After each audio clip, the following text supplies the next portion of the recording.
We're Hassani and Danielle Pettiford, and we're a real couple with real problems who almost called it quits. I was very frustrated. I became very disconnected, very jaded and cold. We have 4 children, going on 20 years of marriage, and we practice what we preach. Our mission, to change the way couples relate to one another and teach them the skills needed to improve the quality of their relationships. This is the Couples Academy Show. Well, welcome everyone. Welcome to the Couples Academy Show. It is Thursday morning. My name is Hassani. I'm Lakeisha. I'm Roland. And I'm Roderick. We got the team. We are the Avengers. We have come to save the day. So we want to know whatever your situation is. We want to be able to speak to it and empower you so that you can take your life and your relationship to the next level. This is the place where people from all over the globe hang out to talk about love, life, and relationships. And so today we're continuing our topic from yesterday. Boy, was it a hot one. I cheated on my partner, part 2. Why I did it. There had to be a reason. There had to be a cause. And we began to unpack what those reasons were. So we're going to continue in that conversation today. But before we get started, quick announcement. As you know, November the 11th through the 13th and December the 9th through the 11th is the last chance weekend. You do not want to miss it.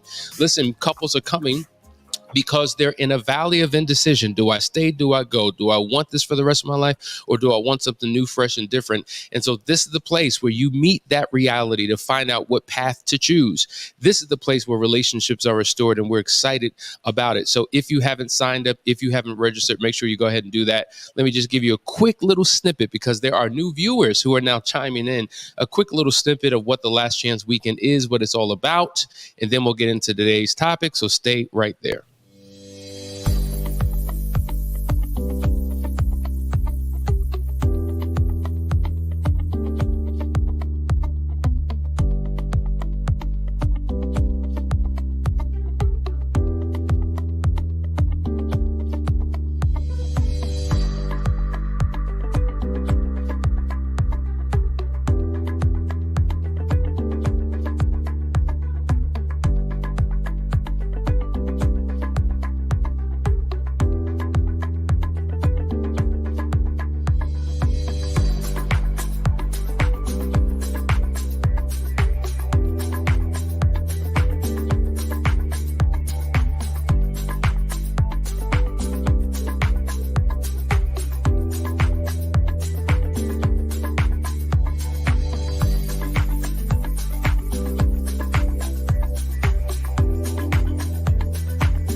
That's right. That's the Last Chance Weekend, and you have another chance to get involved. Doesn't that look like an incredible event? We're excited because it allows all of the practitioners from all over the country to fly in, and we come together like Voltron to do the necessary work to save and restore relationships. So just reach out to us, set up a discovery call. Let's talk about your options and what we can do to be a part of your marriage story.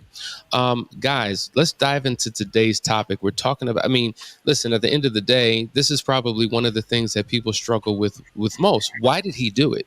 Why did she do it? Why would they throw everything away for such a strange relationship that meant nothing, supposedly? There are reasons to everything. I was talking to someone that I'm training overseas, and so we were going through some of the reasons why people cheat. And so she was just like, isn't that just an excuse? I said, well, it's a reason. It's not a justifiable reason, but there are reasons for everything. The reasons aren't necessarily good reasons, but they're reasons. And I said, we have to remove the moral cap for just a second, because at the end of the day, it's all sin. It's all wrong. It's all against the word of God. It all works against what a relationship is all about. So we remove that element for just a second. And if we're truly seeking to understand what was in the heart and the mind of the person who would go down such a path, well, Well, these reasons will help you understand that. And it's not about agreeing with it. It's about seeking understanding so you could properly deal with it, begin to heal, and move forward. So yesterday we covered just two because the chat was blowing up, and we expect no different today. So we're going to dive right in, and I'm going to allow these experts, these brilliant minds, to weigh in on the topic. So today, why I cheated on my partner, we're going to number 3, and here it is. I wasn't getting my needs met in the marriage, right? This is something we constantly hear from people. And because of this marital void, this deficit that they feel, they venture off or stumble into an affair. Lakeisha, start us off. Talk to me about this reason as to why someone would cheat. I mean, there's never a legitimate reason to cheat, but this one makes sense. It's something you can put your finger on. It's something that they can give to their partner bullet points to say that I didn't get this or I didn't get that. They can be detailed and specific about what those needs were. But the challenge always is that instead of turning in toward your spouse to discuss it, talk about it, work through it, bring in an additional person, party, practitioner, therapist, whatever, to assist, they turn outward. And we do that many times, not just as it pertains to relationship issues, but we frequently turn outward to try to resolve our issues. Even when you call your friend to talk about a situation that happened, between you and your spouse, that's still turning outward instead of turning inward. So we really have to get to a place where, we have open, honest communication. We've been talking about those crucial conversations and those courageous conversations and critical conversations that many of us do avoid because we don't want to hurt the other person's feelings. But you definitely have to make sure that you're communicating what it is that you want and need, because you can't hold someone accountable to something that they never knew was an expectation. That's a good point. A lot of times in the counseling process, a spouse is just like, well, you never told me. I never knew. Why didn't you ever tell me? Right. Because some people do have a problem communicating. But Roderick and Roland, I want you to weigh in and talk to us about what some of these needs are. Like, let's get down to brass task here. What are the needs that people have that they're not getting that causes them to step out? Roland, you want? Well, couple of things that I would bring up. Some of the needs is that freedom or that ability to just be themselves. So many times we go into marriage or with our spouse, and we have to, again, put on this facade. We have to be this person that we think our spouse needs us to be, instead of just being genuine, being vulnerable, and sharing with our spouses who we should be able to share anything with, but we hide from them the most. We should be able to share with our spouse, this is how I'm feeling, or this is who I really am. And because we can't do that, or we feel like we can't do that, that is a need or a fear of us being our genuine selves that we seek outside, or we call friends up and be our genuine self, or we get that need met outside versus, again, giving our spouse that opportunity. And the fact of the matter is, like to Hassani's point, our needs are not met because we're not saying what our needs are. And the other side of that is the fact that we so often want our spouses to be something that they're not, or to be someone else. And what happens is that creates this atmosphere of wanting something or a need being met that they cannot fulfill because that's not who they are. And so the downside to that is understanding, one, who your wife is, who your husband is, and explore them, acknowledge them, right? Get to know them, so that way you know what needs need to be met. Otherwise, we have this justification as to my needs not being met because we're not entertaining one another, we're not communicating with one another, and we're definitely not saying what our needs are. And so we have to stay away from looking outside and go back inward and looking at our spouses. But I've been married. Sometimes the needs are not right. Sometimes the needs are not right.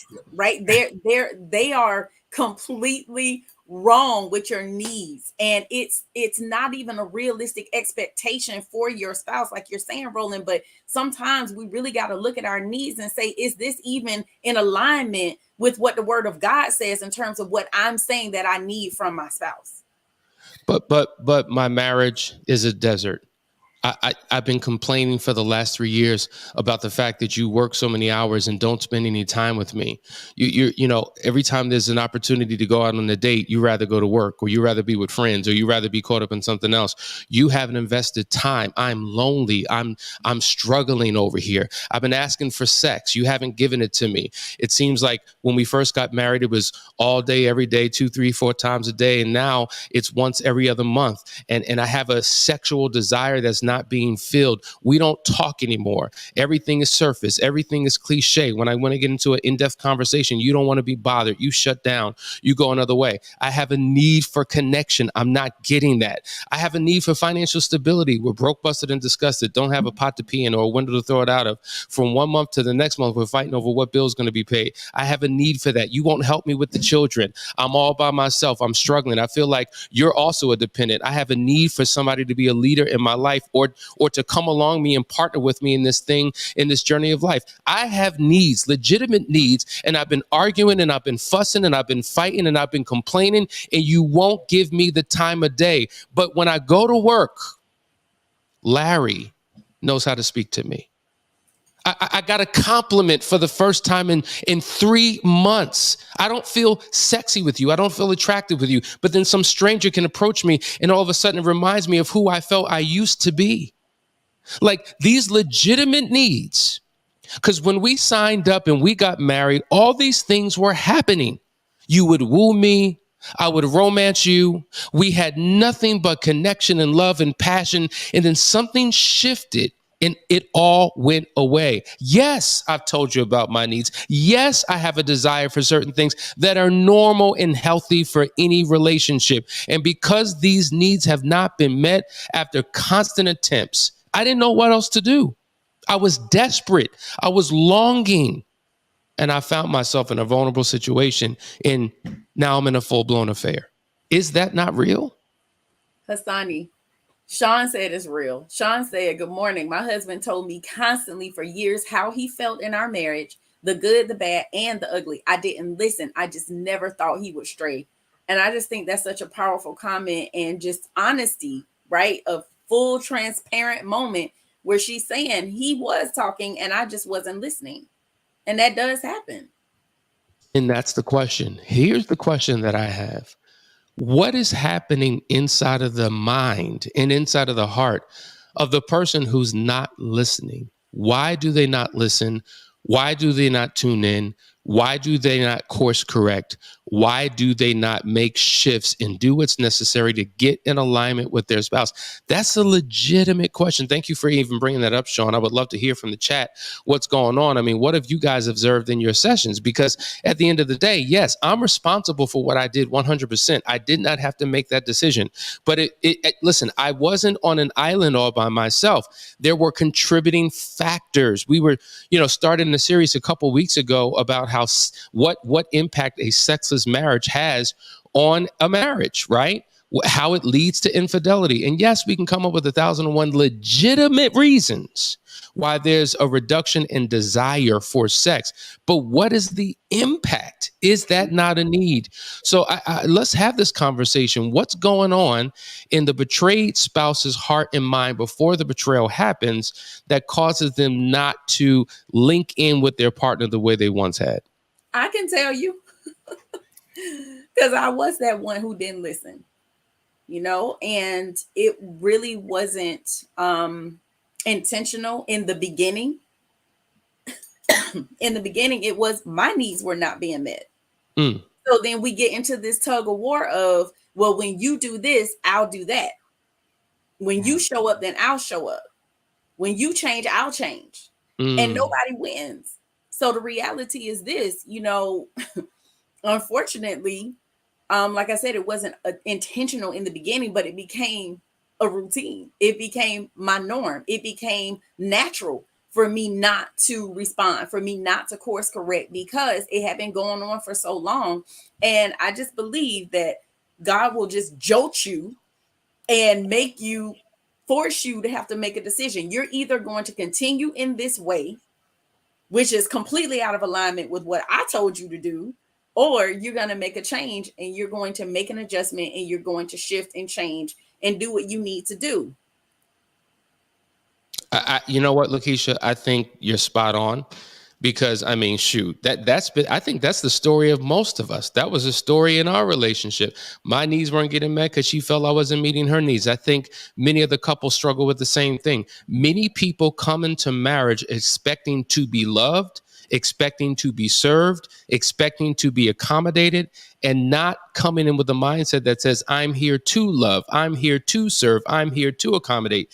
And so if you have two people waiting to receive, and that's the position that they're in, then nobody's getting anything. But when you're both in a position to give, don't you both receive? So I think you hit that spot on. There's a couple comments in here. We're going to go to Deborah. She says, because in their mind, they think and feel they're doing everything a spouse or partner should be doing, sex and all. Maybe he isn't meeting her needs after she has expressed them. And that's a fact. Now, we're assuming that the cheater is the man. The cheater can be the woman as well. So it works on both ways. Then we have Christina, who says, in my marriage, we got comfortable and took each other for granted. He stayed physically and I strayed. I'm sorry. I guess he strayed, or maybe he stayed. I don't know. Stayed physically, and I strayed emotionally. It took a lot of work to get our marriage back on track. We listen and check in now. See, sometimes the affair is a wake-up call. You know, crisis sometimes wakes you up to the reality of what was going on or going wrong in the first place. Roderick, step on in. No, that's absolutely true, Hassani. Sometimes a good jolt is what a person needs. I think in some cases there are situations where there is a lack of communication. So the partners do not know what one another needs are, or complacency sets in and you get used to a routine and you get used to a certain result happening from that routine, and you cease to grow, or at least one spouse may cease to grow and the other spouse may continue to grow. And then there becomes a disconnect. So that one spouse that ceases to grow believes they're doing everything they're supposed to do, meeting the needs, but the one that is continuing to grow now has new needs, is a new person, a new creature, and thus there we have it. The needs are not being met, and they're not telling the other spouse, hey, this is my, I know when we were first married, that was okay. This was okay. We did this, we did that. But now we've been married 5 years and we're no longer that same couple. We've grown and I have new needs that we need to talk about. And that's a good point. There are new needs. Listen, we've been married for 20 years. We just celebrated our 20th anniversary last week. Danielle's not the same person, and I'm not the same person that we were 20 years ago, right? So to your point, you need to have conversations. So what are you looking for in this season of our life together? Because it's going to be completely different. And sometimes we get stuck in the past in wanting things the way they've always been, and it simply doesn't work that way. Clancy, my brother from Australia, great to see you ride and rolling, involved in the videos. Heaps of wisdom. Great to hear those voices again. That's why they're on this show, because of the brilliance that they offer. April says, my husband cheated 2 years into our marriage, found out 3 years ago, been married almost 10 years. My question is, my husband cheated when we went through a very tragic situation in our life. So he went and cheated instead of him being there for me like I was there for him. How do you get over that? Let me just quickly say, there are risk factors, and we've done a few shows on this, risk factors that lead to an affair. Interestingly enough, when a person experiences tragedy and goes through loss, often, and they're grieving, unfortunately, during that phase, that is when you would think that a couple would come together and be there for each other, cry with each other, support each other. But a lot of times we handle tragedy differently, and we may venture off because we feel like we can't be all of ourselves to our spouse. Like if I'm the man, some men may think this way. I'm the man. I'm masculine. I'm hard. I'm tough. I can't show my vulnerability. I can't show my weaknesses and my fears. So I don't open up to you, but I open up to Susie. And so as a result of that emotional connection that I have with her, it leads into sexual excursions. That happens. Roland, I want you to weigh in on this. How does she get over something like this?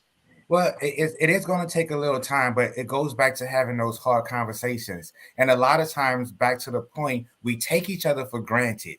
And when you take each other for granted because we've been together for so long, right, that safe space does now becomes unsafe, or we think that it's unsafe. And what happens is tragedy happens, and then we find ourselves drifting away from the safest place that we supposed to be in, which is our marriage, which is our spouse. And so too oftentimes we look outside of our home to get the very thing that we need, which is in our home.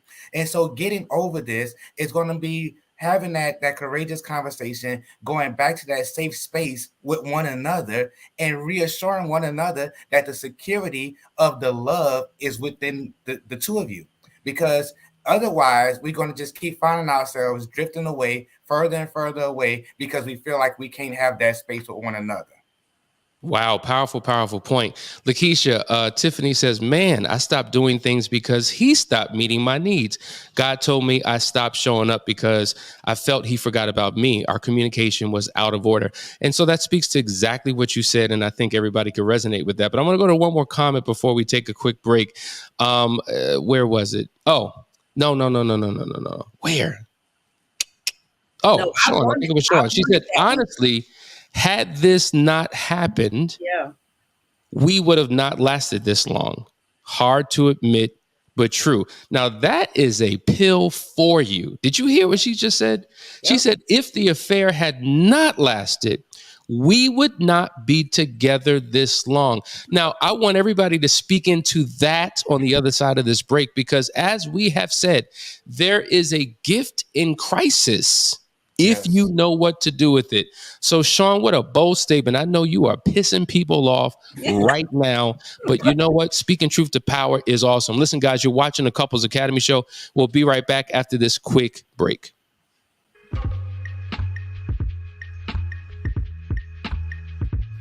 When 45 men from all walks of life come together in one place for one purpose, there is a collective harmony that produces an amplification of power that leaves an impact on the lives of men that cannot be erased.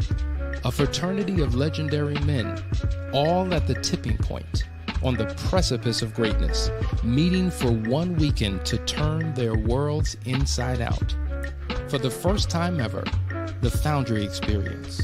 Not an event, not a seminar or retreat, but an opportunity to come face to face with the man you were always destined to be.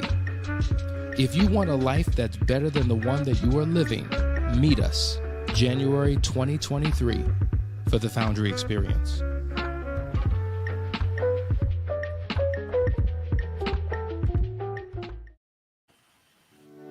Welcome to the Couples Academy app. The Couples Academy app is your go-to hub for how to do marriage right. Get started with our app today by perusing our amazing features that conveniently allow you to connect. This app is packed with powerful content and resources to help you grow and stay connected. With this app, you can watch our messages, find marriage resources, watch, listen, and read the real-life stories of restored couples, sign up for events, read articles and blog posts, stay up to date with push notifications, share your favorite messages via Instagram, Facebook, Twitter, or email, and download messages for offline listening. For more information about the Couples Academy app, go to couplesacademy.org.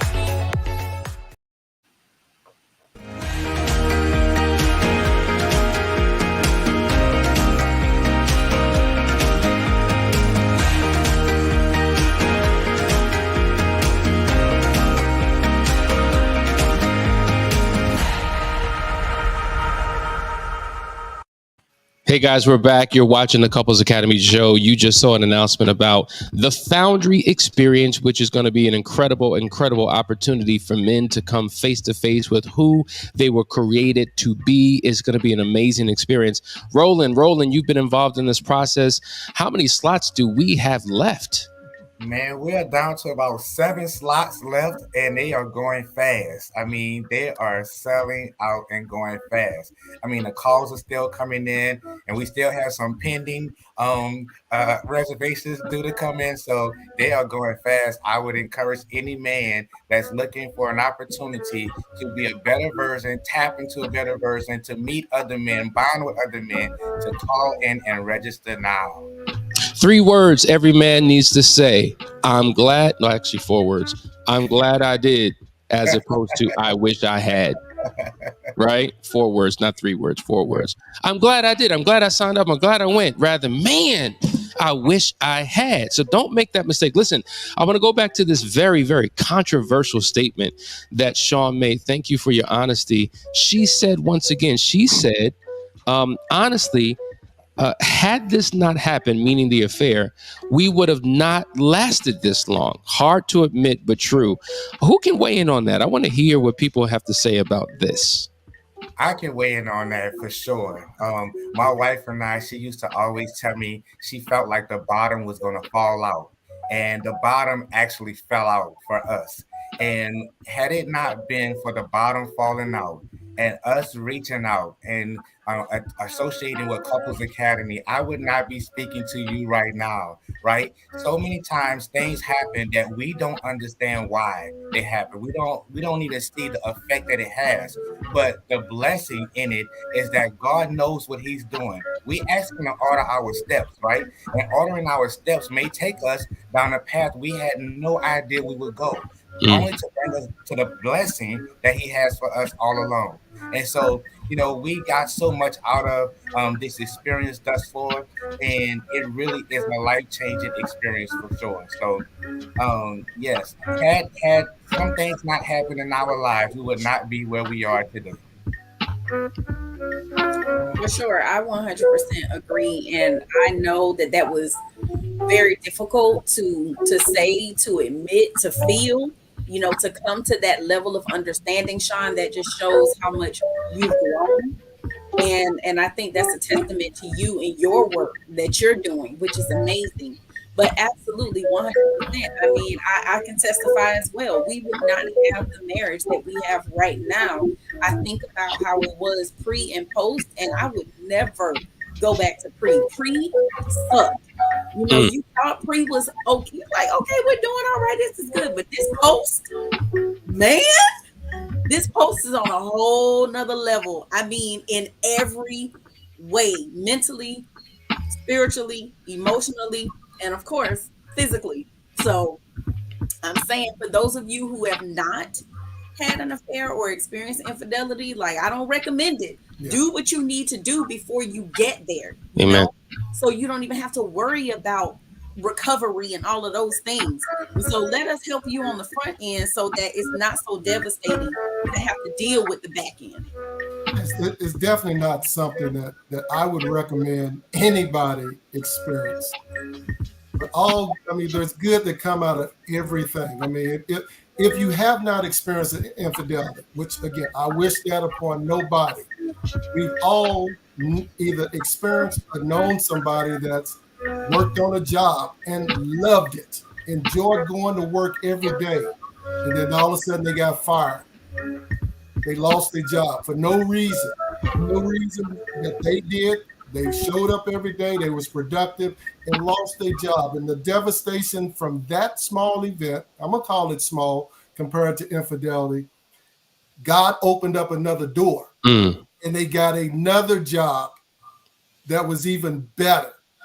That's the positives that can come from an infidelity experience.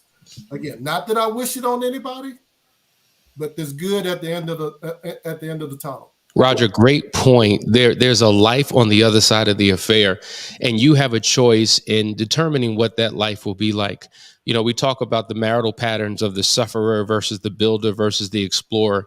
And what you're witnessing here in real time are individuals that you're looking at in your screen who've made the decision that they were going to become explorers and they were going to do something different.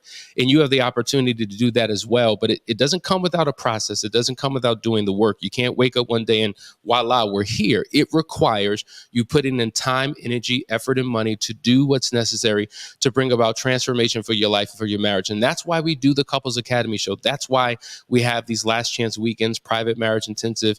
That's why we have an amazing cast of practitioners all over the country who can serve you and help meet your needs and get you back in a good space with your spouse. So thank you for tuning in today. I can't believe we only covered one point. I guess we got to continue. We may have a part 5, part 6, part 10 to this because it's so rich, because we're getting down to the brass tacks of why these things happen. I hope we're able to serve you with a spirit of excellence. We're going to sign off for today, but tomorrow we will be back, not for part 3, but for Q&A. It is Ask the Experts. I love that day. That's the day of the week that I look forward to, because we all get a chance to dig in deep and answer these questions and give you these breakthroughs. And so listen, tune in tomorrow, 9:30 for another great episode. Love you guys. See you in the AM. Take care.